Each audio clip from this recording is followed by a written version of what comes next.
Got a real singer here. He's a hangman, and you're hanging with a hangman. Give it up for the hangman. Looby dooby dubby hangman. It's like Opera Man. Mine is just like, give it up for the hangman. You go right into Sandler. Yeah, I know. one of Dan's 3 speeds, Adam Sandler. Yeah, Sandler, Dangerfield, and Long 100%. Island Jew. Those are my 3 speeds, folks. If I were a human vibrator, the women would be very dissatisfied. This vibrator has 3 speeds. This vibrator? Rodney Dangerfield, Adam Sandler, and Andrew Dice Clay. Long Island Jew. Yeah. A bunch of essentially redundant settings. I was going to say, you already said. They're not speeds. They're not speeds. They're not, Hey, what is this? Give it up for the hangman. Wow. You know what? Let me just introduce the room here because we got we have a big, what they call in the wrestling business, a return, right? We have a major return. This is the equivalent of the William Regal moment. Would you say? I'm going to put my forehead on one of your bloody faces very soon. Perfect. You know what? My first thought of that was like, wow, what an intimate thing they did there. I love that. Yeah, me too. Because you wrestle. I mean, this is a conversation. Let's just have it. I mean, I'm Skylar. I'm back. Oh my God, that's gotta be Skylar. It's gotta be. Is it? No, it can't. It can't be. No, it is. It is. Oh my God, it's Pitch Mr. Perfect Skylar Astin. Everybody, watch your feet. Skylar's here, and he's dropping names. Oh, that's so funny. I was with Ryan Felipe the other night. So you'd love that. You're a demon.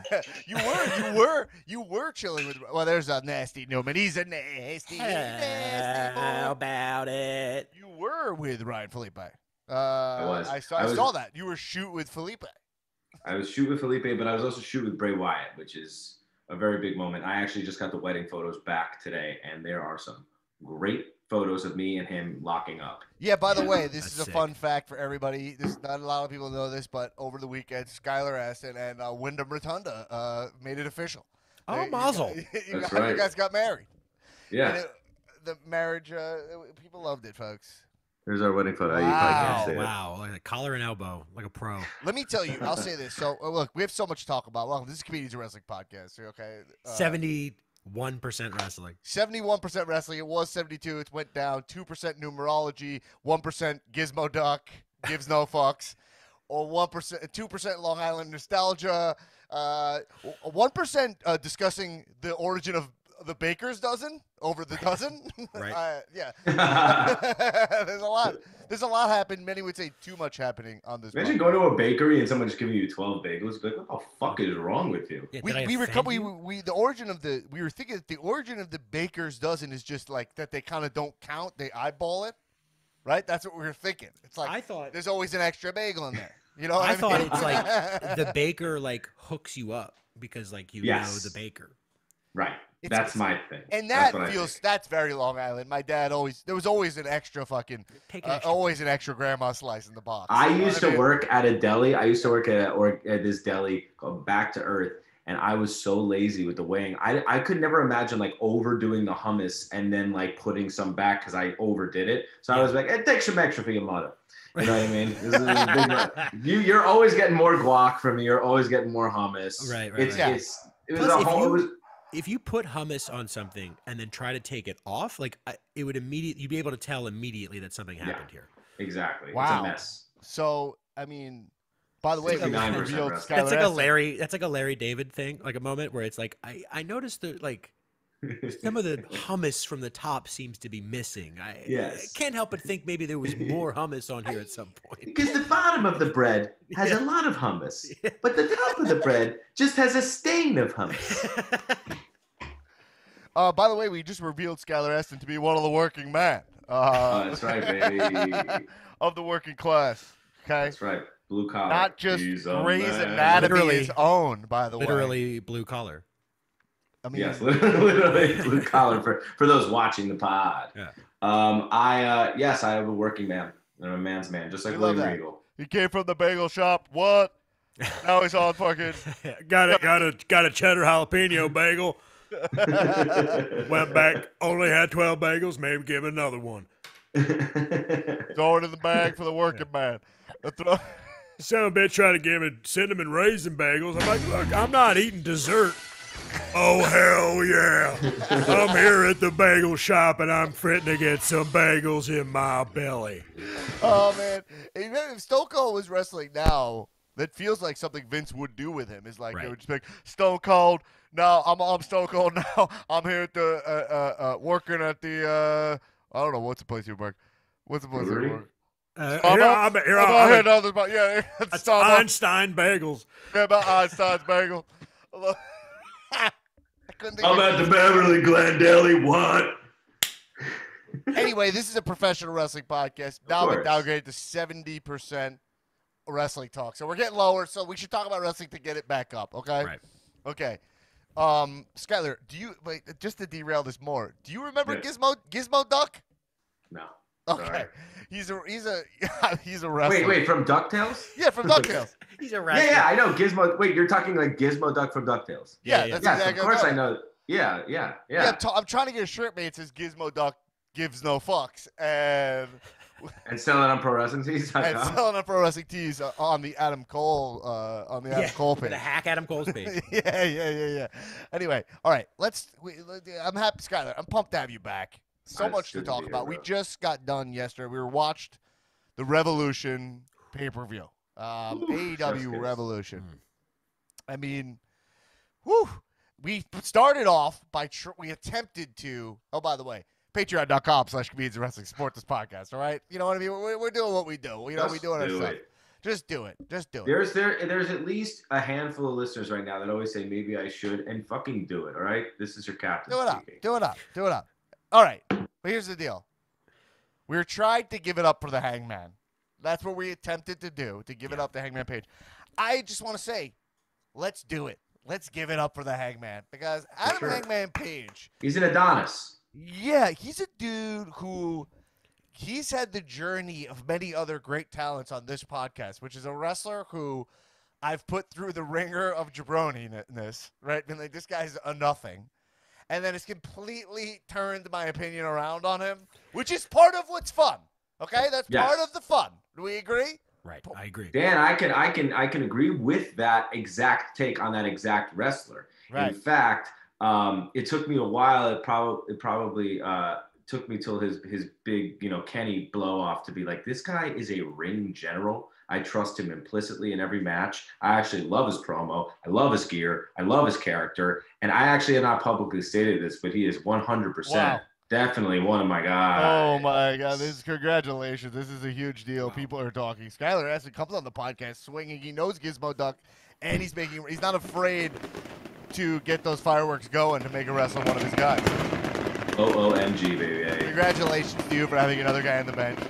And listen, I'm not willing to make Hangman Page one of my guys yet, but I'm not. God, what is wrong with you? He's an insane person. I'm not entirely sure why. But do you have a Rushmore of guys, or are there only 4 seats? Like, what's going on here? Man, it's just like I'm trying to be a little, I've been burned by, which we'll get to after Adam Page. We'll move on to the other Adam. The other Adam, who I did at one point make one of my guys impulsively, and I've never regretted something more in my life. I had to remove him. I still get shamed for it. Adam Cole is so deeply not one of my guys that I don't know what I was ever thinking, And so I'm a little reserved now. I've been burned. You know what I mean? Can you respect that? It's like, yes, I understand. You've committed the cardinal sin, and you blame that for not making people that should be one of your guys. Well, the crazy thing is, like, is Moxley one of my guys? That's really the big question lately. Like, Dean Ambrose was so deeply in the Jabron zone for me. He was maybe my least favorite talent of that era, Yeah, and what? But that's not even John Moxley. But John Moxley is closer to being one of my guys than Hangman Adam Page. Like, I love his And here's the question. Can you have Dean Ambrose not be one of your guys, but John Moxley be one of your guys? I mean, that just goes without saying. It's 100%. Like, but the human being is one of one of your guys. Probably, and what separates Dean? Well, the human being. I mean, great guy. He seems a great guy. Great guy. Who's on his path? Who's on the? It seems like hopefully he stays on the path. Right. Yeah. But he's all right. So Hangman Page, I like. I don't know where to go here. Let's stick on Hangman Page because he deserves it. We can talk about Mox in a second. But Adam Hangman Page. The thing about him is, fuck, man, his gimmick. His gimmick works for me so deeply. It is like a perfect modern wrestling gimmick. And we had talked about this when I came over the other night. Skylar. Yeah. The anxious millennial cowboy is like exactly what I'm seeing. You know what I mean? Yeah. He's kind of promo. He feels a little anxious. It almost justifies his uncomfortableness on the microphone. Right? Totally. Yeah. It sweetens his promo. And I will tell you the thing that if I had to make him one of my guys right now, why I would do it if it was a gun to the head situation, but there is no gun to the head. Like why I would do it, and we'll get to that. But is that he's got pictures of himself as a kid on the horse. Like the cowboy thing feels authentic, you know. Long-term storytelling, baby. Exactly, and you're like you get what that character is. Everyone in the crowd is into it. It's cowboy shit. It's got a built-in gimmick.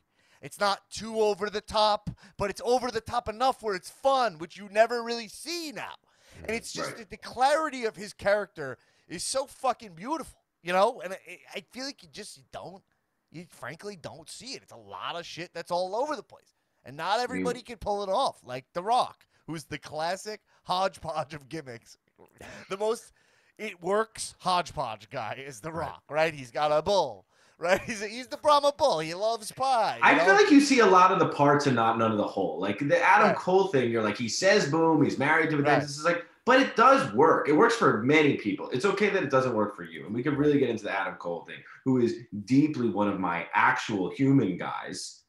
For a name, how's that for a name drop? He's an actual dear friend.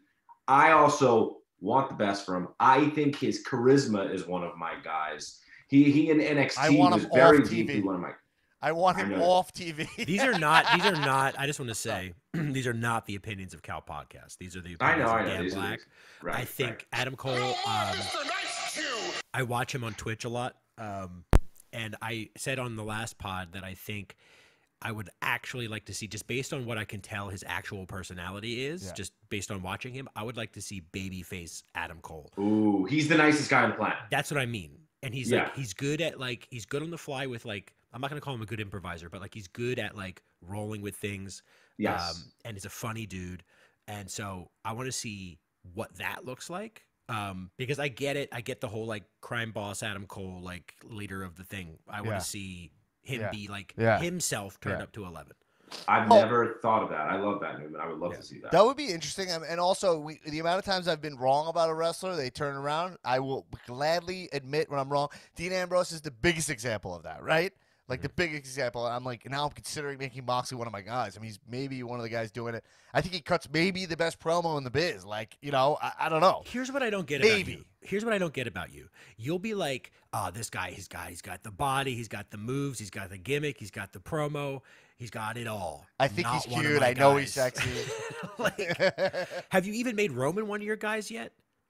I did make Roman my guy after Mania, remember? I said I was going to hold off. The double pin. WrestleMania and the double pin. The Stack did it. The Stackdom did it. Stacked it. But I'll tell you what, this needle mover shirt going into Mania, it's making me reassess. That shirt is so fucking bad. I guess you can't really blame him, right? Can you blame him for that merch? No. All right. Anyway, I want to say I want to make sure I don't say this thing about Hangman. Hangman's moveset, the fucking what's it called? The Deadeye. Lariat. Yeah. Oh, the Deadeye. Yeah. Deadeye. I love the Buckshot Lariat. I love that you forget. I kind of forget he's can be a high flyer. Like I forget that, but then he could bust out anything. He can really do anything. That guy. Now, but the thing that puts him over the top for me is those boots. The boots are so deeply one of my guys. Yeah. The boots with the fringe. Boots with the fringe. Well, he's got that apple bottom ass. I love his ass.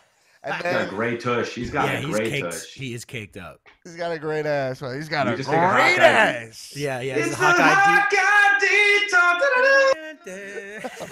You don't need a soundboard with me, bro. No, we don't need it. We don't need it. I wish I had the instrumental. Do you see how fast that happens?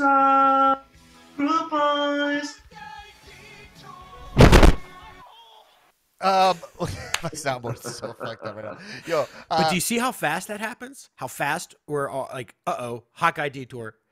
That was like so quick. Yeah. By the way, wait until we start talking about Wardlow. But anyway, I digress. Back to well, let's just say, let's not spoil alert, but I will play Hawkeye Detour when we get into Wardlow. Okay, but that being said, all of that being said, yeah. So Adam Page, I really dig him. Now, Adam Cole, yes, baby. I'm not shitting on the fact that people like him, but boy, oh boy, do I just think he's one of the most overrated talents. We've gone through it. Nothing about him makes sense to me. I don't get any of it. He cuts the most generic promo in the business. I'm getting interesting text right now. What is that? Oh, well, it's a good thing to be making a point. Anything. Well, I thought it might be relevant, but it wasn't. I thought it might be. Holy shit, Adam Cole. How could it possibly be relevant? Other than Britt Baker or Adam Cole texting you. It was an Adam. Okay. So anyway, but it was Adam Bomb. And Adam Bomb wanted to say that we're allowed to use his entrance music when Skylar drops a name. When I was a kid, dude, Adam Bomb was one of my guys. My brain, if I think about Adam Bomb. Crush, him and Crush were the same dude, right? Yes. Surfer Dude Crush. And I think so. I think you're right. Adam Bomb was also, he was Crush. He was also, why am I blanking on it? But anyway, he was in WCW as Wrath, right? Now, Adam Bomb in my head, if I think about what Adam Bomb looks like, I picture Wardlow. Like, I see Wardlow. Is that odd? Yeah, no. That makes total sense for some reason. Like, it doesn't make sense, but I totally understand what you're talking about. He's got to put those like goggles on him. I told you if I said Wardlow. So that's what I'm saying. Adam Cole, look, not one of my guys at all. Bebe, he's the Panama City bad boy, I guess. He says Bebe. He says boom. It's like he's married to a dentist. He hangs out with two white guys called Red Dragon. The D and the R are capitalized. None of it. By the way, you could do this about anyone. You could be like, his name's Pac. He's got a thing over his eyes, but then he takes it off. Like, you could do that tone with anyone. By the way, I'll defend him personally. Also, I think that I can understand what you're saying. We talked about this a lot with Adam Cole, and I can also disagree. He's very deeply one of my guys, as I've said. I think it's the old gimmick for sure. And it's that prick. It's that prick, who's just like, hey, fuck you. He's got slick back hair, and by the way, his charisma and his ability just to commit.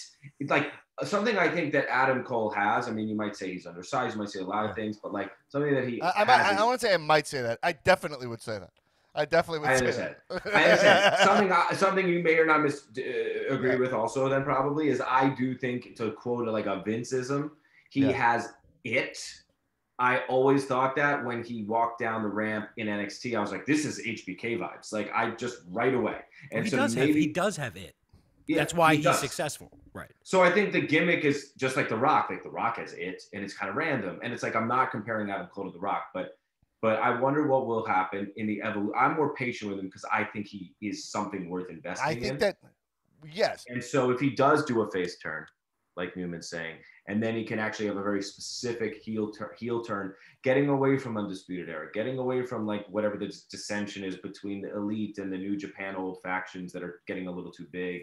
You know what I mean? I think he'll develop more of an identity. I think he's just so, to quote another podcast, so fucking mage that they're like, we have to get him in a thing with Hangman. And I'm happy he lost. I don't think he's ready to carry the belt, but he is an absolute contender. He has it, and he is one of my guys. Okay, well, look, congratulations that he's one of your guys. He's been. You don't have to play the part. Nothing I love more than my guy is having more guys. You know what I mean? So, you know what I mean? I love a nice full bench. You know what I mean? Yeah, by the way, this is a side thing. When I picture what one of my guys looks like, I think it's like a outdoor beer garden. You know, like those picnic tables? And when you walk in, you show up a little late and all your guys are there. You know what I mean? I love that. Ultimate Warrior's kind of like, hey, can I get another? Like, should I get more boots? For you? Can we get some more?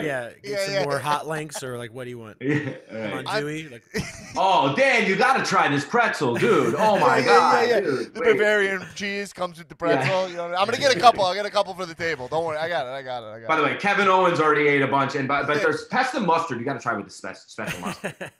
Is this so? If we're talking about one of my guys, there's got to be like, if we're using that visual, couple of your guys sometimes are just they're in the back right now. They're a little dusty, or they're in the bathroom. You know, they're not really like they got weird gear on. Yeah, like the Miz is always gonna be one of my guys, right? He's like the Miz. He's so good, but right now I think he might be in the bathroom. You know, I don't know where he is right now. You know what I mean?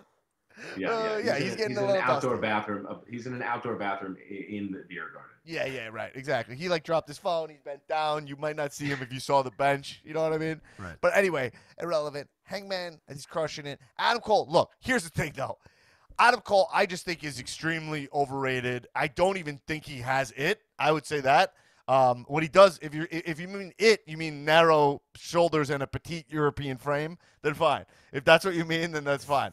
I'm really just not a fan of his, like, really at all. Oh, you don't like him at all? Or is that no, and also... I thought up until this point you liked him a lot. That main event... Listen, let's just say that Malachi Black's on the pre-show, and that guy's main eventing, it's just ridiculous. Tulo made a good point, though. Like, you know, the pre-show is free. It's on YouTube, more eyes. It does kind of make sense to put something like that on there. But, okay, similar to, like, how you talk about Rushmores and you're like, well, there's my personal Rushmore and there's the real Rushmore. I can acknowledge that Adam Cole is over enough to be main eventing this pay-per-view. So many people like him. So that's it. So I'm happy to see it. But I really loved this match. Okay? Mm-hmm. And aside from Adam Cole's really, well, I can't believe I haven't even brought up his deeply awful entrance attire. I mean, so deeply horrible. I'm not going to say anything. This one was tough. He was wearing like, what was he, like Master Chief before he he's getting dressed, but then a bomb hits, so he's got to run out. So he's no pants on. I personally thought it was the Little Giants practice gear. But no, I literally no. Here's the thing. When it came on the screen, I was watching with a few people, and I didn't, even though I love him, I can be honest, and I went. I didn't say, what the fuck is he wearing? I said, does anyone know what that is? Like, I just didn't know. I'm not a gamer, so I didn't know that it was from Halo. I had no idea. So it looked like he had some, weird, like, practice pads on. And someone was like, I think it's a Halo thing. But it looked so cheap. It looked like a really bad costume. It was terrible across the board. I don't think anybody thought it looked cool or was cool. It just, to me, was like more confusion of his gimmick. Because the thing about him that I think also, it's to his credit, but also hurts him for me, is that like most of the time I'll see him like with the headset gaming on my phone, right? Like I never really see him like doing anything in character. So it's like he's supposed to be this badass, but I know he's a geek married to a dentist. So like I see him with the headsets playing games. So I think this was a little bit like, oh, all right, you're a fucking nerd, bro. You know what I mean? You're a fucking nerd. Whoa, wait. Like, I oftentimes have headphones on and playing video games. Like, what are you saying here? You're not one of my guys. I don't know what else to say. I mean, I don't. No. Reverse fireworks sound drop. Opposite of so fireworks. Far from the truth. You're so deeply Newman. You're so. I have to correct that immediately. It was a bad joke. You are so deeply one of my guys. Wow. This is how Adam Cole's affecting me. With that being said, the match was great. And Adam Cole losing like that, I thought was fucking great because it was a great win for Paige to have. Whether you like Cole or not, I think even you, who Skylar saying he's one of your guys, he's not totally. He's weirdly not ready, which is odd. And even though he feels like he kind of should be ready at that point of his career, and it's a big win for Paige against a WWE guy. Like if he did win, it's nice pushing Paige. He really is an AEW original. You know what I mean? Yeah. So. It's cool. Again, that's why I say he's not ready, dude. It's not that he's not ready. It's that, like, I don't think CM Punk right now should take it off of him. Like, I think he needs a minute. I don't think he should hold it for another year like Roman fucking Reigns, but I think that he should definitely have it for a few more months. The thing until with that Kenny finish, comes back. What I really dig about that finish was that he it felt like a big, strong, like, finish. Like, he was putting him down. And I feel like we rarely get, like, a I'm putting you down finish. Like, he hit him with his finish, and then the buckshot, it was like, boom. And the buckshot was, I don't even know if this is intentional, but it wasn't a flip one. He did one earlier, but this one was just ugly, blunt object of force, right? Yeah. And he just went down. It was There was so much hard-hitting action last night, and finish-wise, too. I mean, even, and I know I'm jumping the gun, but even the way CM Punk delivered that punch with the ring on, it was so stiff. Mm-hmm. Like those guys are all feeling it this morning for sure in a different kind of way. It's something WWE could just never actually produce, let alone do. Right. I mean, between Sammy's spot and all the blood and just the soreness and just like the Matt Hardy, there was Darby Allin did like a coffin drop and kind of missed and like hit Matt Hardy's like hip. And it was like botch Jace, but it actually looked so good. I was just like, this is just unbelievable. Even the sloppy shit looks good. It doesn't look like a botch, you know? Yeah. Yes, I agree. That's a great call.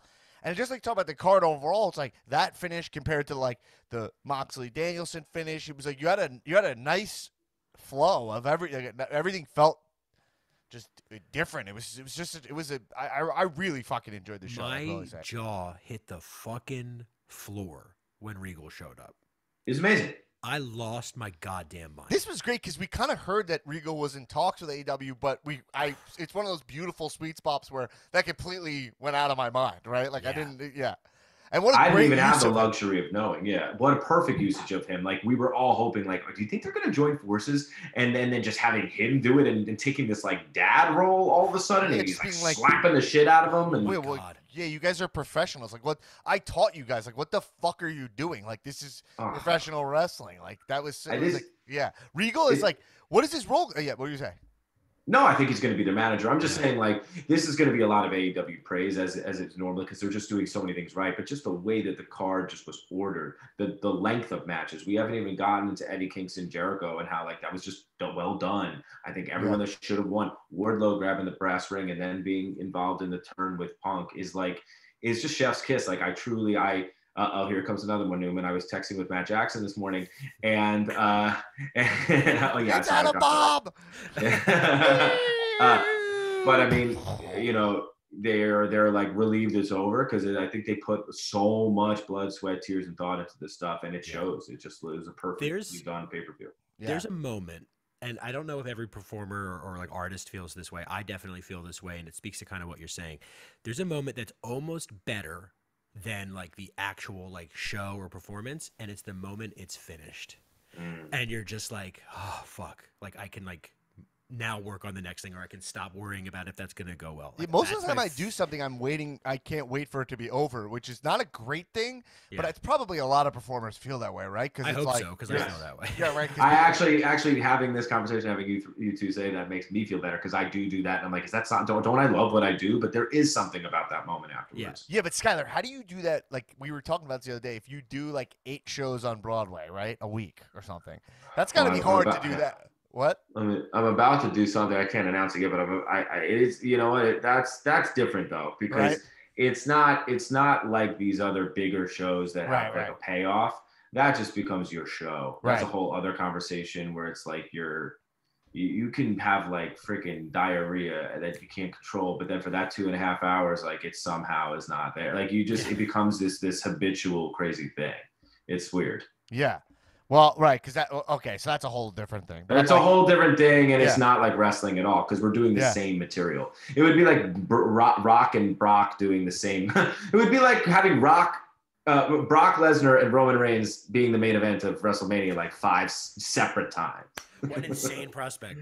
Yeah, isn't it crazy how many times? This is the 3rd time they've main evented Roman Brock. I thought 4, but maybe I'm wrong. No, 31, 34, and 38. Okay. I don't think they did it again. They've definitely faced each other more than that, though. Yes, they have, because they did a SummerSlam after the Mania because, well, like the one where Vince called the audible in New Orleans. You know what I mean? Mm-hmm. And so then they did a SummerSlam that Braun was involved in. Remember he cashed in at the top? Oh, yeah. Yeah, that's Remember that? And then they did they also wrestled at day 1, which I don't think anybody. Right. No, they didn't wrestle at day 1 because Roman had COVID, right? Right, but they were supposed to. Yeah. What would that have been meant for Mania? Do you think that would have ended up being the Mania main event if they wrestled at day 1? I don't know. They wrestled like in Saudi Arabia also, the event right before that, the one before Chamber, like Crown Jewel. So they've been wrestling a lot, them. And somehow they just marketed it and we kind of forget, right? Yeah. Which, I don't know. I mean... I guess if you make a product that's overall forgettable, you can make the same product over and over again because nobody will pick up on it. But obviously the rub and like the drama or what people are saying about WWE is like, other than those two, it's a bunch of like faceless wrestlers and everyone stays in the mid card. But it's funny that even with those two special people, it's a very tired thing. Yeah. Although whatever, it's different because he's a heel and they flipped and the Paul Heyman, like I'll be there. I'm excited enough. Yeah. But no more. Now, speaking of Mania, I don't know what this is. Probably I should say the first thing at the top of the show. But I said it on the bonus episode. Forgot I didn't announce it here. Let me take a second quickly to announce that I will be doing a show live Thursday, March 31st. Very exciting. With Dolph Ziggler. We're doing a show. It's a show where we've called it DZ Does Dallas. Dolph really wanted to call it DZ Does Dallas. I was like, you can have it, baby. Because of the porno thing. Yeah, exactly. He's like, how often do I get to do that? I was like, all right, Dolph, you got it, baby. How often do I get to do this sweet Debbie Does Dallas pun? Listen, baby. Do you need theme music? Do you need theme music for your announcement? Oh, yeah. Always sacrifice when I don't be a fool about the night. I don't want to sacrifice this summer for your love. My time, actually April. Woo. Woo. DZ Does Dallas. Wow, that was stupendous. Stupendous. In every way of the word. In every way of the word. But March 31st, tickets are on sale now at eventbrite.com. The link is in my bio. It's in Dolph Ziggler's bio. You can buy tickets. We're going to be doing, it's going to be an awesome time. We're figuring it all out now. A lot of special guests. And it's at part of the GCW collective. Very cool. So our show is literally in the same building, right between Josh Barnett's Bloodsport, where like Moxley's wrestling. Oh, nice. Yeah. And we're across the hall. You come watch us, and then right between that, that show's at 3. Our show starts at 6, goes 6 to 8. And right after us is Joey Janela's Spring Break, right in the same building, part of the GCW. So you got to get your tickets separate, but we are part of that event. There's food trucks there. There's booze. It's going to be a fucking awesome time. And tickets are selling way faster than our other stuff. So buy tickets now if you're going to be coming. Sell out. And Skylar, if you're down on Thursday, I don't know if you're in Dallas. I'm not sure. I haven't worked out the exact dates. It's either Thursday or Friday. But if I'm on Thursday, I will work it out. I'll work out the match. You will, yeah. And so the questions are: the Cal title be on the line? I'm thinking about it. I'm still thinking about it. I mean, is there going to be a worthy contender? I mean, we got to think. I'll have to figure it out. But you know what? I'll say this: by next week, I will announce if the Cow title's on the line. On the next week on the pod. Okay. Are you still wrestling women exclusively? It depends. It depends. You know what I mean? It depends. You know what I mean? Mm-hmm. I thought about it. I really manhandled Tina San Antonio in New York. You know what I mean? Yeah. So it made me think, maybe I gotta challenge myself a little more. You know what I mean? She really didn't bring it. Right. So, you know what I mean? We'll see. Anyway, the show's gonna be fucking awesome. Okay, I'm just telling you, the show's gonna be fucking great. Come, if you're going to Dallas, come check out the show. I'm gonna come. All right. Now, where were we at? Can we? I don't know exactly where we're at, but I want to talk about something else in the pay-per-view. Yeah. I want to talk about this Adam Cole Halo, but I want to compare that to something else. That's really bad cosplay, right? Because I don't like cosplay in wrestling. But I got tagged in a bunch of posts being like, yeah, but what about this? And it was Jade dressed like Jade from Mortal Kombat. And I just want to point out, had no problem with that cosplay at all, okay? Was she just had green gear, right? A lot of people. No, I think she was dressed like Jade. Mask and everything? I don't know if she had a mask on when she entered, but she had she was clearly dressed like Jade. Let me look at Jade. The cosplay transcends the actual, if it's not Rey Mysterio dressed as Wolverine, I think, there's a spectrum with cosplay. And I think if it's tasteful, if it's church tongue, if it's something that's working and maybe, by the way, she could do full mask and take it off, actually, if Jade wanted to do that. That actually wouldn't bother me either. Oh, it works for her gimmick. No, she was dressed like Jade from Mortal Kombat. I see it now. Yeah. No mask. But yeah, okay, I see it. But here's the thing. That works. There's a difference between exactly. Exactly. There's sometimes it works, But here's the thing. This one worked on so many levels. First off, she just looks incredible, and the Jade outfit is a very jaw-dropping costume. You know what I mean? Yeah. Like, you know what I mean? Like, it's very revealing. And so jacked. How many people can even pull that off? And I mean, it's with her, it's also amazing because she's just so fucking ripped up. Like, she looked amazing, you know? Yeah. But also that costume isn't like, it's the Jade costume, but you have to know who Jade is to know that because there's no logos on it and stuff. Right. You know what I mean?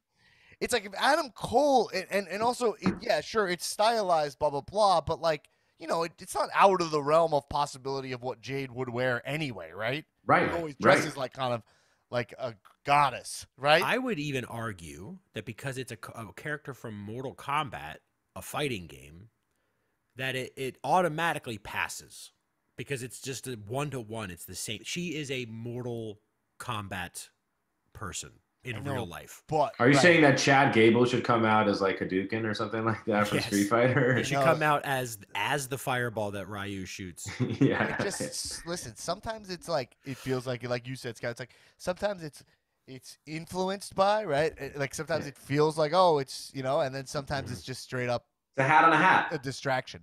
So, like, Adam Cole, like, why would he dress up like Master Chief? Like, why would he dress up like Halo? Like, it's like, it's nothing. It's And by the way, how about this? So, when CM Punk came out, I didn't know that was his ROH song. I didn't know that gear was that way. But either way, right. And I was informed of that, but I still was like, I don't know what's happening, but I love it. Like, if it invokes the proper feeling, it felt like he was going into a fight, and then someone's like, that was his ROH. And I was like, it doesn't matter. It also felt informed by his like UFC background. Like, I just hook, line, and sinker. Some things just work, and sometimes you can explain them, and sometimes you honestly don't even need to. Exactly, but I will anyway. Now, I will a podcast. I will anyway because it's not what I do; it's all I do. But, No, go ahead. No, you go. I was gonna say we don't obviously have to get like super into it because I mean, how much more can we talk about how awesome the House of Black is? Yeah, but thank you. I mean, like, okay, so first of all, I grew up in the House of Black. Oh, you did. I'm fully gimmicked out. I got my official House Black pendant. We love that. This is just. I think Eric Redbeard or Eric Bludgeon. He's a Bludgeon bro, right? He's a Bludgeon bro. Yeah, Eric Bludgeon is. I think he's going to join House Black. Really? So they gouged. So Malachi has his right eye. We get deep into Malachi Black lore now. Skylar. I like that. I listen. So his right eye is like the affected eye. It's like red and it's like the demon eye, right? And so they gouged Eric's left eye, and then Malachi sprayed him in that eye, and JR made a big deal about it. Oh, they sprayed him in the same eye they poked him in. Eric Redbeard announced, or not Eric Redbeard, Malachi announced he's like tomorrow. So tomorrow, I think. We see the change, we celebrate the change, or we honor the change, or something like that. I think what's going to happen is he's going to convert over and be part of that clique. Whoa. I mean, I would love that. That's 4 big guys. Yeah. Yo, would he become Blackbeard? That's perfect. I hope he's the pirate. No. Yeah. Dye the beard black. Redbeard is also a pirate. Yeah, that's true. That's true. But he should just go by Blackbeard and dye the beard black. That would be fucking cool, right? Yes. And again, Buddy Murphy's not like dyeing his ginger hair either. No. Yeah, but I don't think he has to because he's not defined by beard. He's a guy who wears a beard. You know, he's not a guy who is a beard. He's defined by his definition. He's defined by his definition. That guy's so jacked. It's terrific to see. You know. Yeah, I saw him at Bola. He was amazing. He healed off on the whole crowd. It was phenomenal. Really? Yeah. He did a babyface promo being like, wow, it's a bucket list PWG. And it's just also such a reminder of how far my career has been in the shit. What the fuck is this place? Everyone was like, fuck yeah. It was perfect. It was so fun. That's great. That's fucking dope. Let's talk Punk MJF, shall we? Let's do it. I mean, do you think there's too much blood on an AEW show? No. Like, do you think that? I guess what I'm saying, and I don't have like strict rules about wrestling this way, so I'm just curious what you think. Do you think that like, if like you're gonna bleed so much in a match like this, that the other matches shouldn't be covered, caked in blood also? This is like a lot of blood, you know? No, I know. I think if more matches than the had blood, it would tip the scale. But you also had Moxley say literally, "I don't join forces with someone unless I bleed with them first," which is kind of something. It's a turn of phrase, but I think that you kind of had to like get literal with that. And a dog collar match has to have a lot of color. This is built into the stories of both of those matches, so I guess they were kind of locked in, right? But there was color in the main too, right? I think there was, but I'm getting all these matches confused. But that's also like a title fight. I don't know, you know. Yeah, it's not a problem for me. And it wasn't a Crimson Mask, because it wasn't Adam Cole like drenched. You know what I mean? Just one quick point of order. I love that Moxley beat him clean with a wrestling maneuver. Like he flipped over, reversed it, and pinned him. Like he out wrestled Daniel Bryan. Yeah, I like that. Perfect. Also, that was great because Daniel Bryan refused to give up a hold. You know, right? Yeah, it's Shakespeare. It was perfect. It was perfect booking. And now they're about to be a tag team, and they're even. And it wasn't a schmaz finish where it was a DQ. It was like, yeah. Also, it's a good way to give Daniel Bryan losses. Like, you know, same thing as anytime they find a way to give somebody a loss nicely, it feels good. You know, like Punk losing to those MJF matches is good because now he's not like Punk's undefeated, you know. But you did it but you still had Punk go over in the big match, which was this one. It's also just like classic, just textbook wrestling where it's like this guy it's MJF goes over. We hate him, and then finally Punk beats the shit out of him. You know, it's just it works. It has always worked like that. Great shit. Yeah. So, did you guys dig this match? In every way. Come on, man. First of all, like the way that they were using that chain was outrageous. I mean, that hurts. That shoot hurts. Like you could tell. I mean, he was trying to whip him over the back and not on the direct back, but you're getting swung with a chain. And I think I know firsthand, name drop, that MJF, he's in a ton of pain. His face looks insane today, and it's not from the blading. It's actually from the chain. Yeah. Like he got, they were opening up those cuts because they wanted to bleed, but whatever. That's not even like the point of the match. The story was there, the payoff was there, the turn was there. How Wardlow was looking for his thing. Even I love JR's call the best man without a ring. I just love that. And then he casually takes it out of his pocket, lays it down for Punk. It was so baller. Oh, and by the way, can we also just talk about, and this is going into the ladder match, but like how over Wardlow is? I mean, I don't even like. WWE can never get a guy like that over, like, and not in that way. And obviously, but without the long-term storytelling of that, it's kind of like what they tried to do with Braun in a way, but this is so much more layered, textured. Yeah, I mean, they've done a couple things. Look, because Wardlow's actually hot. Adam Scher is not a good-looking man. Right. So I mean, I would bone either, but that's just me. You know, they would bone you. Let's get that straight. But I would no. I would give it to these guys. Anyway, here's the deal, folks. But I don't know what we're saying. But what I'm saying. Let's take a little bit of a. All right. Anyway, I don't know what's going on here. Why is that not playing? Oh, there we go. There it is. There we go. It's the hot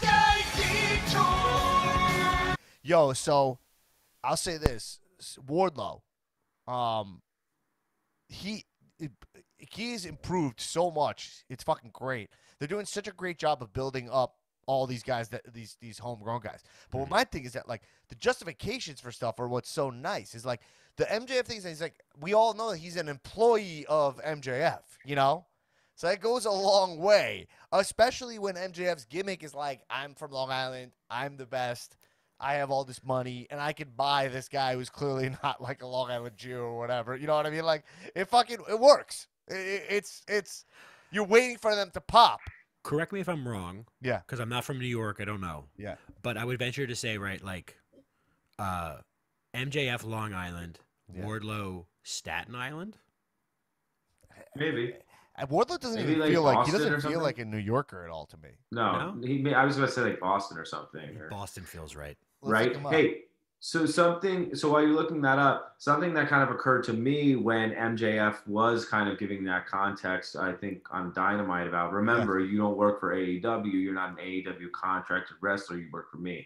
Right. Instantly, I was like, okay, so MJF's going to fire him, right? Mm-hmm. And it's going to be a big thing. And it's going to even give Wardlow more pop when he returns as Tony Khan, the ultimate babyface, right? Signs Wardlow, like this kayfabe signing that has obviously been a thing. Right. And it's just like everything is just perfect. I mean, I don't even know if that's how they'll do it, but they'll probably do a variation of that.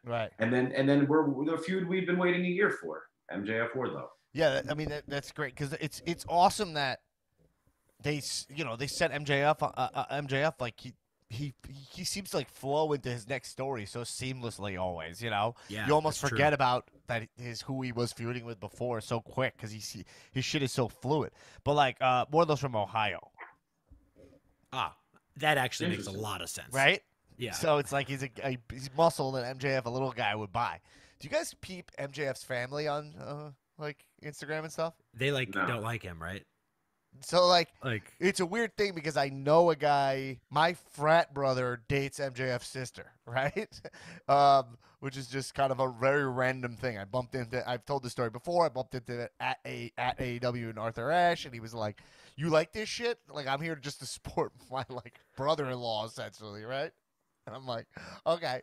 Oh, yeah, no. A little bit, yeah. I'm wearing the cow title and a Daniel Bryan shirt on the merch line. So, I mean, you know what I mean? He wasn't like an asshole about it. He was cool. But because of that, I follow MJF's sister because I was like, oh, that's cool. He did, blah, blah. But they were his whole family was down there the whole family wearing the mid Burberry shirt. You know what I mean? That shirt, they're all wearing it. But they have him customized and it's always digging, just talking shit about him. They're like, my son's an asshole and stuff. You know what I mean? And they sit there and they all go as a family and they watch him and they boo the fuck out of him because he's such a vile person. And it's so fun to watch, It's literally what it would be like if a kid, a Long Island Jewish kid, became a pro wrestler and the family's like, well, we're all going to watch Maxwell at his big wrestling meet. You know what I mean? And they get into it. It's so fun. So good for him, good for that family, Yeah, I like to think too about how obviously they look like Skylar's family at MSG, by the way. It's the same thing. But if Skylar was a wrestler, it's the same thing when they go to watch you sing the national anthem. It's the same vibe, but imagine you were MJF and sorry, Newman. No, it's okay. I think obviously Punk and MJF probably really like each other. And so I just like to think about that match and how violent it was, and just MJF being like, dude, just punch the shit out of me. Yeah. Hit me as hard as you can. And Punk being like, yes, same. Yeah, man. I think I'm going to pick up that shirt with the blood on it, right?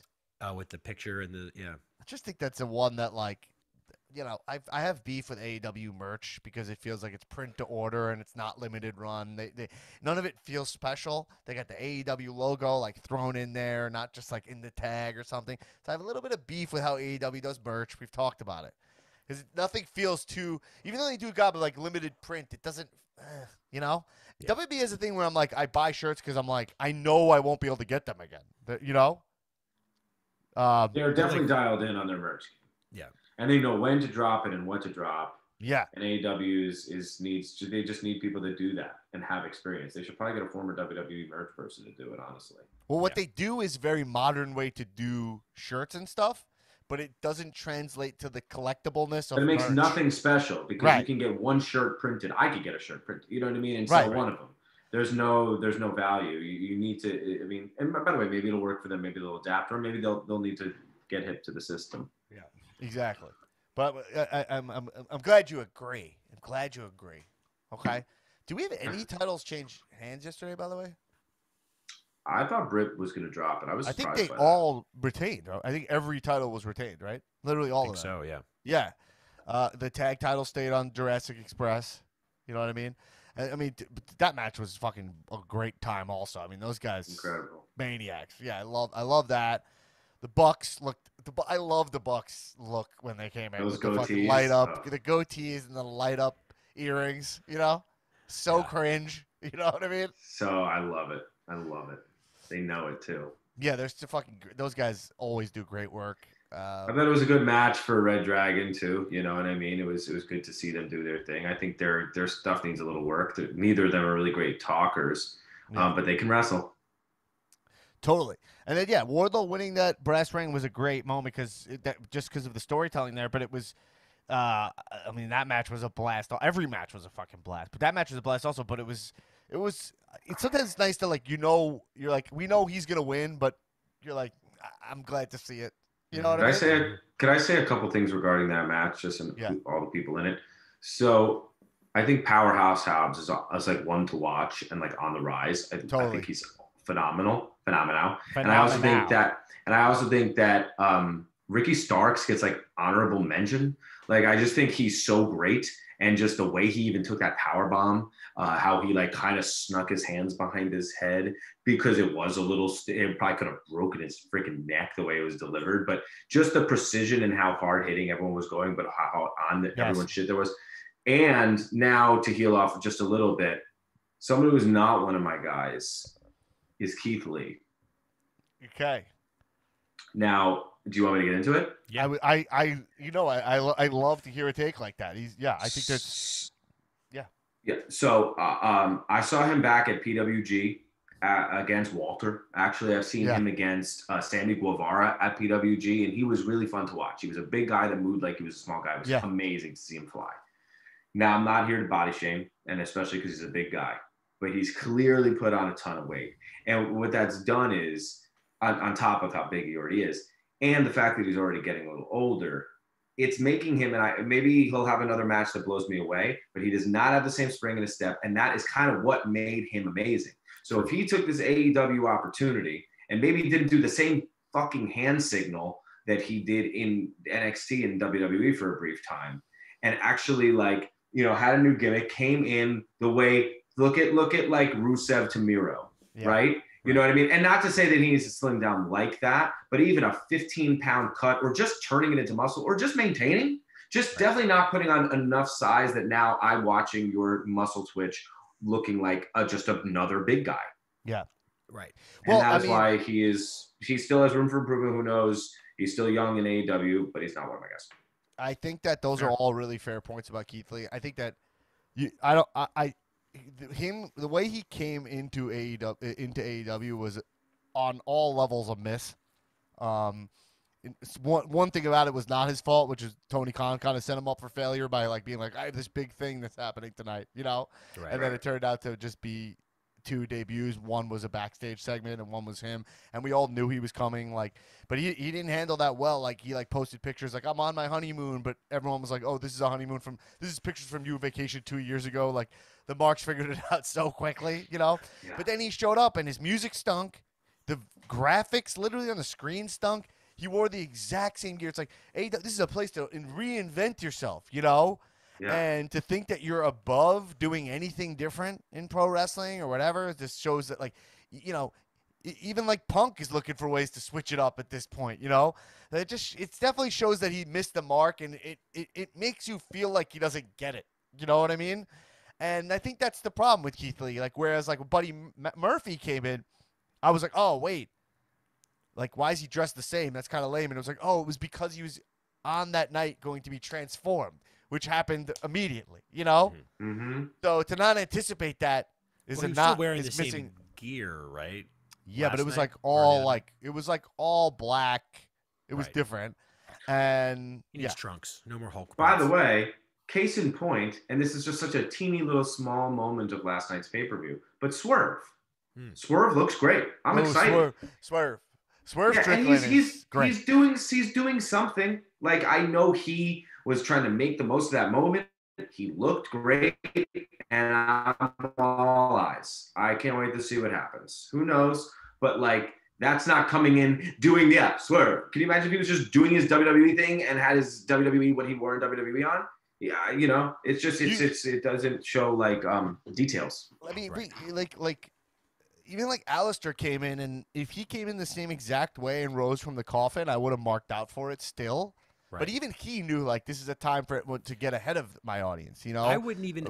The only reason I think I mean I know exactly what you mean, and I'm just nitpicking because this is. I mean, what else are we gonna do? But like, and he's your guy. Like that's your right. territory.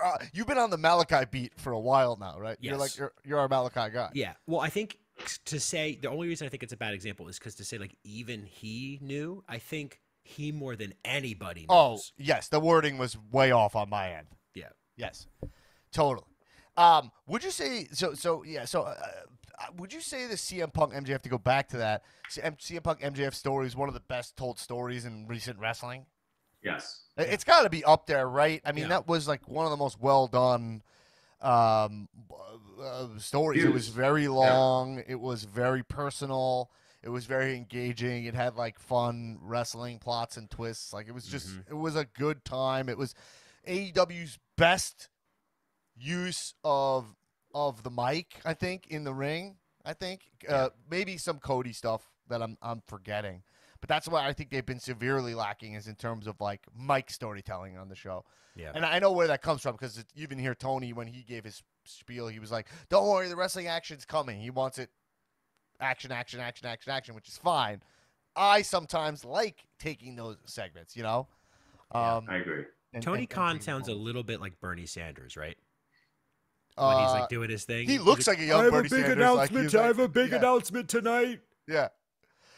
All you wrestling fans here. He has like a very Bernie Sanders tone to his voice. He has that classic, like, corporate guy who has to give a big announcement vibe. Yeah. You know what I mean? Yeah. It happens in every company where you're like, the CEO has to like give some speech he's juiced up about it. It's always like a little awkward, but they know like all day they're like, I need to bring the heat here. This is a big announcement, you know? Right. So, you know, I've seen it like every job I've ever had. It's like someone who doesn't want to has to do it. Some suit has to like be an entertainer. Right. Because of the fucking, they rose to that level of competence where now they have to perform, you know? Right. So that's what he has. And I to me, it's endearing. Can we switch off of the AEW Revolution pay-per-view for a second? Do you mind? We probably covered everything anyway. Didn't you watch McAfee and Vince? We didn't cover everything. There's so much to say, but did we anyway? Did you guys see McAfee and Vince? I saw clips. Saw clips as well. I watched the whole thing, and I just gotta say, boy, oh boy, does Vince come off as likable as fuck in this thing. I mean, that's what Danny Jollis told me. He said it's crazy. If you didn't know Vince McMahon, you'd watch it and be like, I mean, from everything I saw too, you'd be like, wow, what a normal, good guy. Yeah, you're like, he's just like kind of a hero. Like he has a little bit of like that workaholic mentality. You know what I mean? He's definitely like a little bit like, hey, I expect big things from my people, but he says it's so level. And when without all the context of the stuff that we learned backstage about him, like, you know, leaving people in the airport in Saudi Arabia and shit, you know what I mean? When we like that, you're like, oh, well, he just, you know, he just wants what's best. Like so much hammering home, like I haven't worked a day in my life because I love what I do. You know, I'm not working. Like so much of that. Like I'm not working. You know, he's a worker though. He's working. I mean, he is working in that interview. That's his babyface interview, and God bless him. He shows he's still got it. Yeah. And but anyway, it was a great. You know, you don't really see Vince like that. Obviously, he knows what he's doing there. You know, but it's a really enjoyable time. It shows Vince is like a three-dimensional human being in a way, and you know, I believe all the stories about him, and also enjoyed listening to him. You know, totally. Yeah. Did you announce that Pat McAfee was one of your guys? Oh no, did I say Pat McAfee's one of my guys? You did. I said that in the text. I don't know. Can you make Pat McAfee one of you guys? I don't know if he's necessarily. Of course you can. I don't know. I don't think Pat said it unless you want to go back on another one. That is so funny. I think that what I mean is it's hard to say Pat McAfee the guy is one of my guys because it's like we're very different in a way. Like we're because he's like a sports guy and blah blah blah. But kayfabe Pat McAfee is he one of your guys? Pat McAfee I think is really good. Is really fun on SmackDown. I find him to be really fun. I appreciate that, like I like that. I was watching his interview and I liked his style. You know what I mean? I liked the way he was interviewing Vince, and I was like, oh, you know what? I like what this guy does. You know, it's like he's not I don't think we would get along. You know what I mean? Maybe. I'm not sure. But I was like, you know what? You either would or you wouldn't. What do you think? You either would or you wouldn't, because you'd either bro out or you'd, have a bro standoff. But I watched this and I was like, you know what? I like what this guy stands for more than I think that we're the same. Does that make sense? I probably would weirdly get along. That wasn't the question, though, Dan. Yeah. I can't say. Saturday, 5:21 p.m. Wow. Dan Black. What standard time? This is PST. Okay. Yeah. Gotta say, if I don't say it on the pod, that doesn't count, bro. That was me just texting you, just like, that doesn't count. It's not on the pod. It doesn't count. I mean, that's a convenient rule that you just made up.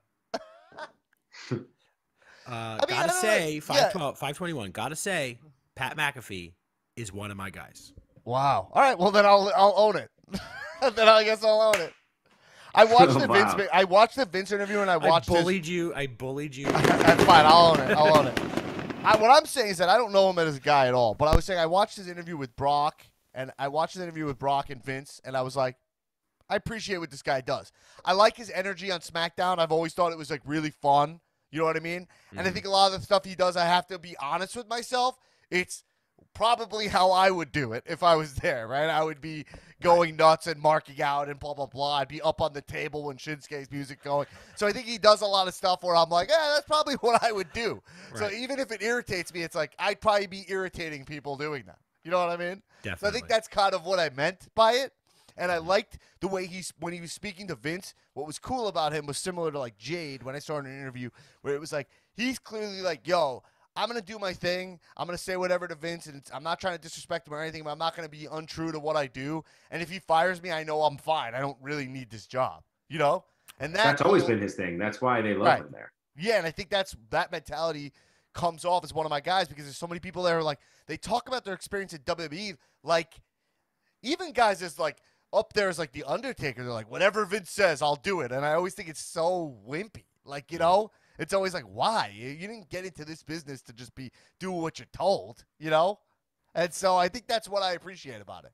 I had to put it together now, I think when you're in that system, it's like people that go on The Bachelor. It's like they take away your phones, and they keep feeding you like this guy, but this is the guy. This is Jake. And then he walks in the room and everyone whoops and hollers and screams. Like Vince is God there. And he gives you opportunity. It is crazy. I wish it wasn't the way. I mean, you have your cases like Punk and Stone Cold and people that didn't take a shit and, they lost a lot of money. Yeah, because I remember I was doing a show live at the Comedy Store, the one that Becky was at, and Ziggler, he does these Q&As, and someone asked a question, and they said like, they were like, oh, how come you guys don't like pipe bomb or some shit? Like, why don't you just like grab the mic and like say whatever, And then there was really no answer there. Everyone was, no one, it was kind of understood like, yeah, because I don't want to get fired. Like, why, Yeah. But you're like, yeah, it's not that interesting of a question, really. It's really not. But you are, when you're watching it sometimes like, man, I do wish one of these guys. Did we need Cesaro to follow the rules his whole career just to end it like that in WWE? You know what I mean? No, but it's like, yeah, okay, so what if I want a bigger opportunity on Broadway and I'm always kind of on these small parts? Am I going to grab the mic from someone and like do my own song? No, it's not written into the show. Like, yeah, but Broadway ain't wrestling, right? Like, I know it's not wrestling, business. And there are moments, of course, where like that could have worked. That sort of thing would then propel me to stardom if we're following wrestling rules, because just like the pipe bomb, sometimes they have to go with it. But more likely than not, it's suicide. You're done. The second you walk back there, they're like, and goodbye. Well, it's all got to be timed right? Funny. Oh my God, that would be so fucking funny. Like somebody just grab, like the minute someone starts, like they just start doing that musical thing where like, well, it's a nice day out today. It sure is a nice day, and a song's coming, and then you just grab the mic. Yeah, and they say that a hero could save us. Just left. And then Skylar's like, I'm gonna do one of my own originals in the middle of fucking Hamilton. You pop the like, you get real intimate. You pop the earpiece out. He's like, all right, let's. Oh shit! He popped out the earpiece. He's going rogue. He's going rogue. Put it back in. He can't hear me. He can't hear. He can't hear. He can't hear a word I'm saying. I love how you guys think we wear earpieces on Broadway. Wait, you don't talk to Vince on Broadway? Yeah, I don't have someone in my monitor like, God damn it, you got to promote New Hampshire University. Well, I just think in WWE, there's got to be those times. Well, look, I mean, there are the backfire pipe bombs, right? The one I think about is you can watch it online is when Damon Wayans was on SNL. You know about this? Oh no. Damon Wayans is on SNL and he is like frustrated because they're giving him no sketches, you know? And you know that environment. It's not really for like rebels, you know? Yeah. Or whatever. Like I don't think Damon Wayans the guy like takes shit, you know? He's on the cast. He's like a featured player. Right. He's like probably in his 20s. They make him a cop, and he's just like cops who walk in to like bring like a kid home from like the drunk tank or like that kind of thing. Yeah. Not a character at all. And you can watch the sketch. He just puts on like a gay voice. Oh, for no yeah, reason. I've seen that. Yeah. Yeah. And his character's just has like a very like, you know, effeminate gay voice for no reason at all. He got fired that night. Was not on the next episode of SNL. Wow. So SNL sounds like it's more closely aligned with Broadway than wrestling. Yeah. He just came in. He's like, I'm just going to make this cop gay for no reason, you know? And it's like, you can watch the sketch. Yeah. Was his shirt like, wasn't it? I don't remember. Oh, no. You're thinking of his character's like. In Living Color, right? Yeah, you're thinking of his character on A Living Color that does that. But that's weird, the guy in prison. I'm sure. None of that's going to hold up, right? No. Isn't that character's like a guy in prison who's kind of a chick? Yeah.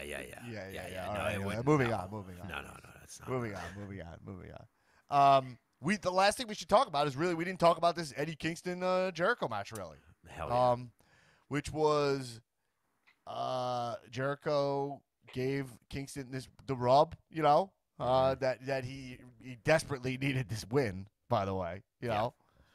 And that match was the crowd fucking loved it. It was a great opening match, you know? Yeah. Perfect length, perfect story to tell. I love one of my favorite parts is how Jericho literally like when he was offered the hand was just like there was a lot of awkward handshake things. I actually do want to point out another thing. Who lifted up a limp hand and shook it? Adam Page to Adam Cole. That was weird. Yeah, I didn't need that. Well, that was because there wasn't a great story between those two, so it didn't. You know what I mean? It was just kind of a cool match. And it's a show of respect, and it's like you have to get the person. Like in this case with Eddie Kingston and Jericho, the whole point is that like you need to meet in the middle. Daniel Bryan and Moxley, like how important. Like you can't just take a limper. You can't be like John Cena and the Fiend is like on the ground and you like grab his like hand and you shake and you're like, and everyone's supposed to like let me shake. Do a yes chance. Yeah. But something that was kind of fascinating was how Jericho's just like, I can't do that. I just can't. Like I will take a spot through orange juice, but shake another man's hand. In this economy, I just can't. I absolutely. But anyway, I like it. Do you think Jericho's going to turn heel? Is there anything to that, or is just kind of like two faces that are tough and hate each other? I don't know. I don't think so. I think it's just to kind of just make it a cool moment. You know, I don't know if I don't think they have plans to maybe go that way. I think it's just there'll be that. It's just a great nugget to use going forward, I think, is really what I Do you think they're going to continue the feud? No, but I do think they'll have this moment will come up later, I think. You know what I mean? But it's a big moment for Eddie Kingston. Eddie Kingston is way out of shape. Can we just say that? Insane. Can we just say that? I mean, like, Jericho's super in shape right now for himself. Good for him. Because Eddie Kingston is built exactly like the guy that Eddie Kingston is in real life. That's why I don't mind it. Yeah. I don't mind it either. It doesn't even bother me. It doesn't, because the way the storytelling is, it's part of it, right? Like they're not asking you to suspend your disbelief that this guy's like built like The Rock or some shit. Right. It's the whole thing is that he got there at 40. He had to work hard. He actually had a bad attitude for a long time, and he is out. He eats too much, and that's why people held him back. It's like part of it. So you're seeing like you don't want him to be in good shape for the story that is Eddie Kingston, right? Yeah. Right. Yeah. I mean, he is quite an interesting shape though. But he's in really awful shape. Like I don't even know what to say about it. Like keep the straps up. No. That's what I was saying. With the straps down with the pants, it looked like a girdle, or like it looked very, because it's like when like women are doing the rehearsal skirts and they just have this like kind of structure surrounding them. It looks weird. Well, he's like late stage Taker, where he has like the girdle on all the time. Yeah, he's doing the Taker. He's doing the Taker, but he's not 7 foot, not covered in tattoos, not dead in lore, and has a much bigger belly than Taker ever has had. Yeah. He's also taking down the straps like just in the beginning of the match, right? Like, like it's kind of like Angle does it when he's about to slam you, like right? Wardlow's always fucking with his, Right. Oh man, I just watched the finish from Mania 20 and Eddie pins Kurt. It's so fun. He has him in the fucking ankle lock, and his boot slides off. Yeah.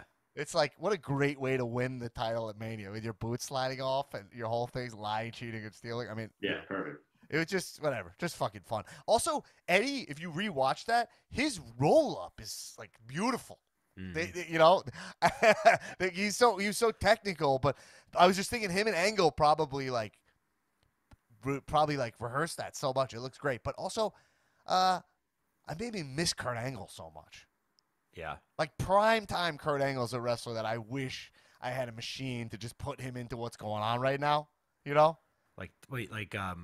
Like perk Angle, like TNA Kurt Angle, where he's all like perked up and diving off of everything. Well, and I'm thinking more of like his, WWE, like the end of his WWE career. But sure, right. I just love Kurt Angle. I just think Kurt Angle's weirdly ahead of his time, but also was fine in that time period. If that makes sense, like he would kill it in this work rate era, also. Oh yeah. So I think that's what's really interesting. It's a bummer he's a little too old, because I think that he would have, Whereas like, I'm not sure we even needed another Edge run. Like I think Edge did his great. I'm happy to see Edge. I love Edge, but I'm not sure what he's doing now. I'm not sure we need it, I also don't. Yeah, I mean, I guess we'll just keep going until he can't anymore, and it's fine because he can still go. Right. But like, I didn't realize this comeback tour was just going to be like, I'm here for 4 years. He's just doing every feud that they'll give him. Like, so the AJ Edge thing, what I was saying is that it's the match. It's not the match. They're saying it's the match we thought we'd never see, but I say it's the match that we're happy to have, is how I'm branding it. So true. Right? Like, they're trying to act like we've talked about this. Like, man, if we imagine we could ever see Edge. Like AJ Styles versus Shawn Michaels is the match we never thought we'd see. Right. Like, that's the match we never thought we'd see. But they're branding it like it's that. And like, it's a match that we're extremely happy to have, is what I would say. That they had to brand it. Aren't they also... Is it this match? Because they're billing another match as like also the greatest wrestling match that's ever happened. Well, they're calling the Reigns Brock like the biggest match in wrestling history, or something. How many of these are we gonna have? The greatest match ever. Ronda, the biggest, Charlotte are main eventing night 1. I love that. Yeah, it feels good, but I don't know. It's not that it feels good. It feels like right. It's like it's not even a big deal to have women main event anymore. It's just like they should have the main women's. The main women should main event night 1. The main men should, and that is better than the Becky, EST.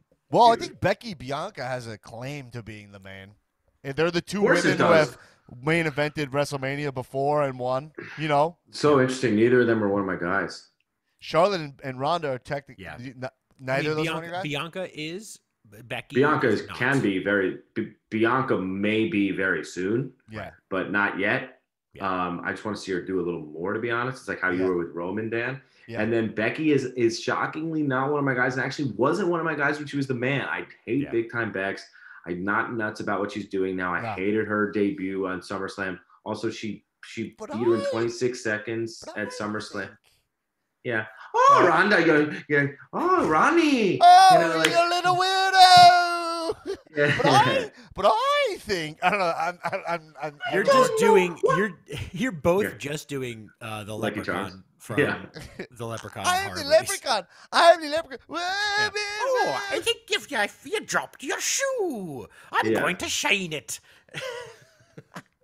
Wasn't it to my recollection, Ronnie? It's very just like, anyway, it's all up there. Charlotte, deeply one of my guys. Oof. I mean, Charlotte's amazing. Charlotte Ronda, obviously, probably that is what you go for. It's the crossover. I'm talking about, but technically, Becky Bianca should be the main. because they both have main evented WrestleMania, and the two women in main event WrestleMania and win. So I'm just saying. You know what I mean? I get the story, but I agree with the billing. I agree with the billing also. Like, gun to the head, this is what you choose. It's a bigger match. Those two feel like those are two great main event matches on paper. You know, like to the outside world, my dad is gonna go like, "Oh, Ronda Rousey's back. That's awesome." Because two of those people, one of those people on each night was a UFC actual champion. Oh yeah, that's not nothing. No, it's not nothing at all. Now, for ESPN coverage and the way they always treat those two. I think we should end the pod on this, guys. Right. Brock Lesnar has a steak seasoning. Should I get it? Yes. Have any of you had it? Like, no, get it and let's make steaks. He sent some to Peter. I was gonna ask him how it is. Oh, really? Yeah. Well, he had him on his show. He had him on the Michael K show. Oh, that's awesome. I gotta get this because it's 10% off. And we're not sponsored at all, but he said it on McAfee's show. And I was also, it seems like when people mark out over his seasoning, he gets actually excited. That feels like his passion project. So if you ever meet him and you're like, "Yo, by the way, the hickory, bro, better than the barbecue," he'd be like, "You might have an in with Brock." Brock, man, he's Lesnar. Brock Lesnar is one of the biggest shoot baby faces. Yes. On this planet. Yes. And like the fact that they never even like. They've like this version of Brock, which we're not talking about, by the way, is the reason that this Roman match feels great. Is because this version of Brock is so fucking fun. The booking's been so stupid. Like he won the Rumble and the Chamber, whatever. You know what I mean? And then Lashley was there for a little bit. Like it's been wildly stupid and has helped no one else in the roster. We know that. But that being said, he pinned everyone else in the Chamber. Brock, look at what a great guy he is on fucking so charismatic. Holy shit. And he's like, yo, he's like, he wanted to open his butcher shop. And he's like, yo, I was hunting and like my butcher shop, it's too small. I need a bigger one. And I'm in there. And people go into the butcher shop and he's there like behind the counter, they say. Yeah, it's nuts. You know what I mean? Can you imagine you go in there and I'm like, you're just like, I buy that he has the best seasoning on the planet. Yeah. Like, you know what I mean? So I gotta get some. Can I get a pound of Lebanon bologna and it's just him like fucking operating the fucking machine. So is that backstrap? Yeah. He said that he's like, well, yeah, it is, man. You want some? Just in this like jolly, like kind of Midwestern Canadian accent. All right, well, this will be the actual last thing we talk about. But do you think Brock Roman? Who do you think goes? What do you think happens in that match? Roman. You think you just go Roman again? Mm-hmm. Just a Roman, a nice, just clean Brock win, like for him to finally have a big gun to my actual head. Yeah. Roman. What I actually think they might do though is actually Brock. I think it changes it up, and I think it finally gets it off Roman. Is Brock like not a full part-time? I know he'll go away, of course. He's a part-timer, but it's interesting. And then he can at least win one back from someone else. See, what I think is he wouldn't be involved if there was no shot that he was gonna win the belt. But we think that, and they only care about the belt though. That's true. And he's got. I mean, they're gonna keep him strong, and it's right. Or maybe honestly, maybe actually to that point, that's actually maybe an argument for why he would lose. I mean, they made Roman. I think he's actually now that I'm talking about it, he's losing. He's losing 100%, and Roman's gonna be on both shows, and they're gonna exhaust Roman, and we're gonna see so much Roman, and it's fine, but it's also gonna exhaust him and us. And it's gonna go back interestingly, right, to like too much Roman. They're shoving Roman down our throats, but this time it's true. What do you think about this, guys? What do you think about this? Okay. So what's next? I think Roman 100% wins, and I think the big miss that they have in the storytelling is staring them in the face, which is like Roman's big moment was supposed to be at 31 when he faced Brock, and then Seth stole that from him, right? Mm-hmm. And then the next time, Brock eked it out at 34, you know? And they should play also talk about that night for Roman. I know Roman's like a different character now, but they can also talk about that night if you remember, like that crowd. There was literally beach balls being. I was there. It was bad. Were there. That was it was worst, bad. Yeah. And I think like literally on the fly, Vince called it, and we all kind of knew that, right? So it's like this is his he's now earned it. Like this is a big moment for him. I guess it's hard to tell that story because he's the heel now, so it's kind of switched, you know. Mm-hmm. So it's like that's making him kind of likable. Like this is finally his win over Brock. But What do you think if Roman wins clean and then Cody comes out and they stare down each other?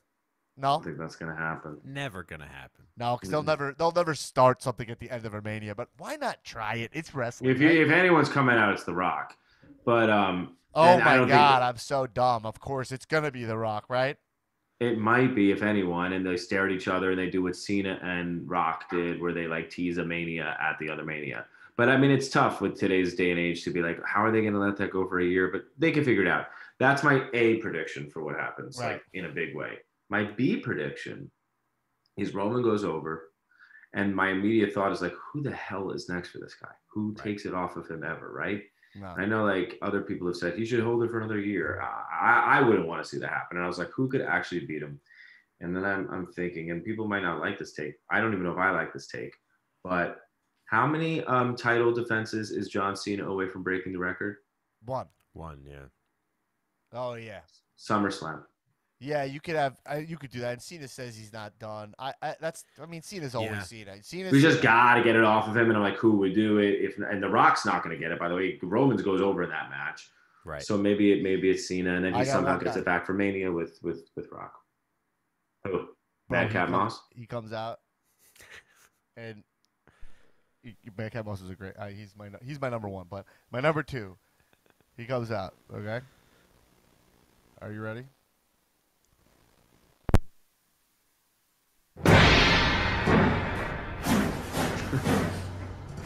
He's still got one more in him, bro. He's got one. That's not even it's not even what I meant to choose. That's not even what I meant to choose. Here he is, because this guy's leaving AEW right now. So I'm just saying. And Helicom. Okay, that's not what I meant to do. Right? Here's what I go. I can't find the one I wanted to do. All right, now it's gonna be just tell us. We don't need it. Don't speak in sound cues. What is it? You can imagine if that's all we did. I'm like, I also think it'd be interesting. Like, can't find it. Speaking of sound cues, is not good. But here, have we had a good Roman? Wait, who is it? Who the fuck are you talking about? I was gonna do. It's not gonna work now. It didn't work. I mean, it's already not working. It died, bro. It died. Yeah. Well, actually, here, this one's not bad. What about Well, don't just start thinking of things. Yeah, what was the thing you were gonna say? I was looking for the Leon Ruff one because I love that song. Yeah, right. But that's more about the song because I love the song. This one, it's Leon Ruff. It would have been okay. I think it would have been okay. Yeah, it would have been good if you hit it on time. Yeah, because the song is still. You guys remember how good this song was? Yeah. Someone should just take the song, I think. What? That would maybe help Keith Lee. This song would be great. Give that song to Gable. I think Gable could come out to that in like an American kind of thing. Yeah. You know? He needs a Kurt Angle vibe. He needs. Yeah. Well, I don't know why they didn't just make him the new Kurt Angle. Like, just try it. If it doesn't work, whatever. You know. Yeah. I guess they're kind of like just skirt angling it. You know what I mean? Just it's like I love what they did. I love the fact that like back in the day when they were Jason Jordan and before Jason got hurt, they did the ridiculous storyline of making not the carbon copy of Kurt. Like I like the idea that they're like, let's not go with the obvious. Let's go with this guy. But when they should have 1,000% gone with the fucking obvious, they didn't do it. It's like, that's when you're like taking the leap from A to C. Let's just go right to it, dude. Yeah. Now you choose not to use your first thought? Like that's right. No, but we haven't seen a Roman Orton something, have we? That could be great. That could be phenomenal. Like we haven't seen if you get Orton, get him in his you're gonna have to finesse him to get him to where he needs to be. Well, he's hurt now, so that would be like a fun return. You know what I mean? Didn't they just win the tag titles tonight? I think. Am I crazy? Did I not see? I haven't watched Raw in properly. I think I saw a spoiler weeks. on it. But didn't I? I thought I saw that he got injured at a house show. Did he not, Randy Orton? I don't know. Interesting. I thought I saw that. Maybe I thought it said and new. I just saw that. But I did see that he did get hurt, so I did see that too. But either way, whatever. Down the line, it's not going to happen for a few months anyway. Yeah. I think that'd be great. Where is it? However, March 7th, episode of Raw, RK Bro regained their tag champions by pinning Chad Gable in a triple threat match. March 7th. Yeah, it was a triple threat, so I wonder if Orton just hung outside and he's recovering, and they know he'll be good by Mania. You know? Maybe he's going to push through. Yeah. Hey, one last thought. We're going to keep going. That IC title ruins the IC title. Like, if the IC title is going to hide, at least it can always pop back up if it looks like the IC title, But because it looks like a title I don't even recognize, and we don't even, you know what I mean? That title hasn't mattered at all, the actual physical. Like, Ricochet is the IC title. It's like, It's almost like that U.S. championship feels way more important than the IC title. I guess currently. Yeah. Who has it? Finn Balor. Oops. Finn Balor. But they're going to have the Damian versus him. That's pre-show written all over it. Yeah. Lance Archer. Lance Archer versus Punishment Martinez, right? Punishment Martinez, yeah. Oh man. Anyway, all right, let's get out of here. I gotta drink some water. My water's been in the other room for a while. I need water. Oh wow, I'm jealous. Skylar, we love having you here. We gotta have you back more often. We gotta coordinate more. We need you here. Always got the great takes. But man, AEW, keep up the fucking great work, AEW. Gosh. You know what I mean, if we ever would cheers up to anyone in particular, just cheers up to AEW as an organization, as a brand. Yeah, totally. As a pay-per-view model. It feels special. It feels like money. That was worth $50. AEW is one of my guys. Tony Khan, one of my guys. I mean, he could do no wrong. And we'll see what they do with the ROH. It's going to be interesting. Yeah. All right. Pat McAfee, one of your guys. Pat, I guess I said that casually. Right, Dan it's kind of hard to. I don't know him enough to say he's one of my. I don't know. I don't think. I wish I want to take that back, but it is what it is. I'm saying that I appreciate what the guy does. He's fun. He gets wrestling, and I dig. I dig him. Let that be a lesson to you, Marks out there on the Cow universe. If you can't just text one of your fellow Marks that this guy's one of my guys, you could say, he's getting over. Wow, I'm really getting hot on this guy now. You could take a hot guy detour, but you put the OOMG. There's fireworks. So yeah, dude. But if you texted me something like that, and by the way, we have texted things like that, Dan. And literally, you go to that thing where you hold down the send button on high thing, scroll over to the fireworks. Yeah. I mean, give me a break. Tulo, we've done that. Yeah. It's so knocked him because I like his work, but saying he's one of my guys is just not true. Like I don't know enough of his stuff. But you can't renege that, and now he has to actually. Now he's one of my guys. He's at the beer garden. Fuck, he's at the beer garden. By the way, he'd be fun at the beer garden. Yeah. Yo, Dan, I'm here at the beer garden waiting for you, dude. WWE champion Drew McIntyre. That's what I was trying to play, but the soundboard didn't work. Wow. Anyway, everybody. Great, good hang, guys. It was a fucking great chat, and I had a fucking blast. Everybody, patreon.com/comedians wrestling. Go to eventbrite.com. I should have a link, whatever it is, but check out DZ Dallas. We're going to have an awesome show down there. Me and Dolph Ziggler. Me and Dolph Ziggler, it's part of the GCW World Fair. If you're there, it's literally where Bloodsport is. So throw us a couple bucks. Come laugh with us. It's a happy hour show, and it's going to be a fucking good time. All right. Hey, everybody. Keep watching wrestling. Kisses. Cheers up.